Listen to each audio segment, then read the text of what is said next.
Hello everyone, सही है channel पर आपका स्वागत है। आज हम इंजीनियरिंग मैकेनिक्स के चैप्टर 2 इक्विलिब्रियम के बारे में बात करेंगे। Before starting, remember that this video is for educational purposes only. Students should study the entire chapter for better understanding. सबसे पहले हम इक्विलिब्रियम के बारे में समझेंगे। इक्विलिब्रियम एक ऐसी स्थिति होती है जब किसी ऑब्जेक्ट पर लगने वाले सारे फोर्सेस और मोमेंट्स का नेट सम जीरो होता है। इसका मतलब है कि ऑब्जेक्ट रेस्ट में होता है या कांस्टेंट वेलोसिटी से मूव कर रहा होता है। Types of equilibrium. एक स्टैटिक इक्विलिब्रियम, जब ऑब्जेक्ट रेस्ट पोजीशन में होता है और उस पर कोई मूवमेंट नहीं होता, तब उस ऑब्जेक्ट को स्टैटिक इक्विलिब्रियम में कहा जाता है।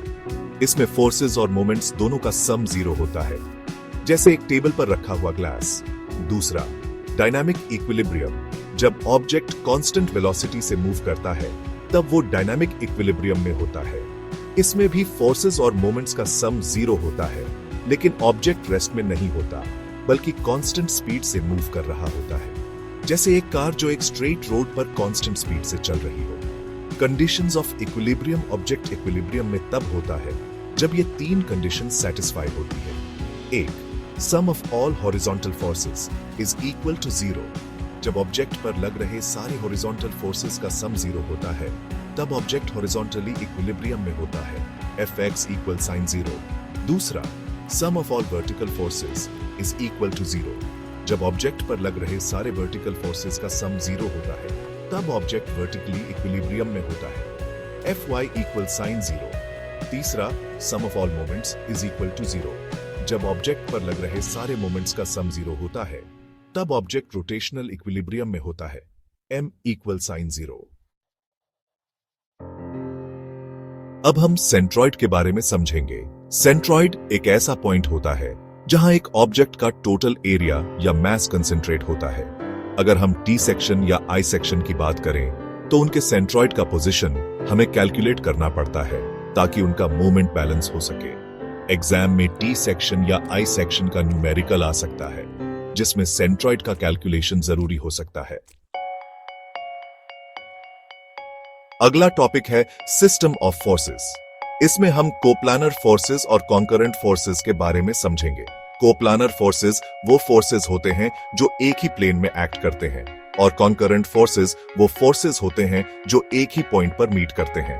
ये दोनों कॉन्सेप्ट्स फोर्स बैलेंस करने में मददगार होते हैं। लेकिन सिस्टम ऑफ फोर्सेस में आपको और भी टाइप्स ऑफ फोर्सेस, जैसे कि एक, कॉलिनियर फोर्सेस।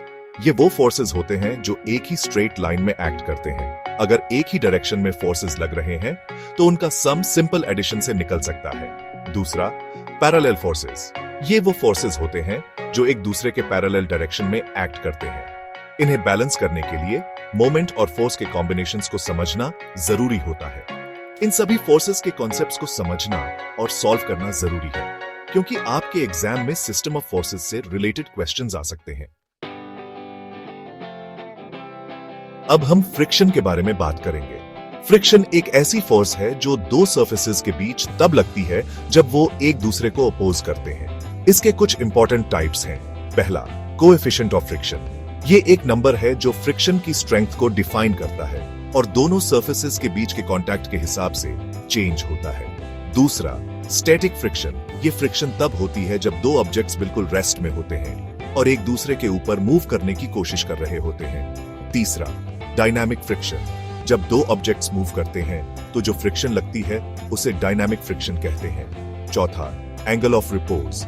ये वो मैक्सिमम एंगल होता है जहां तक एक ऑब्जेक्ट एक इंक्लाइंड सरफेस पर रुका रह सकता है बिना नीचे गिरने के।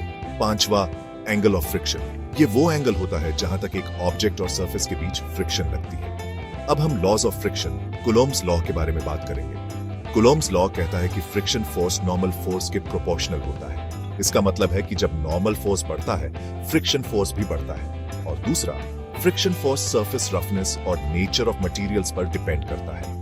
फ्रिक्शन के न्यूमेरिकल्स में स्पेशली इंक्लाइंड प्लेन का न्यूमेरिकल इंपॉर्टेंट है, जो एग्जाम में आ सकता है।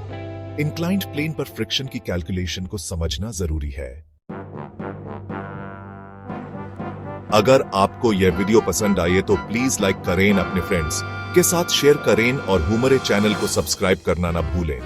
आपको कोई भी डाउट्स या क्वेश्चंस हो तो नीचे कमेंट सेक्शन में लिख सकते हैं, हम आपकी मदद करने की पूरी कोशिश करेंगे। Thank you for watching. बाकी सब सही है।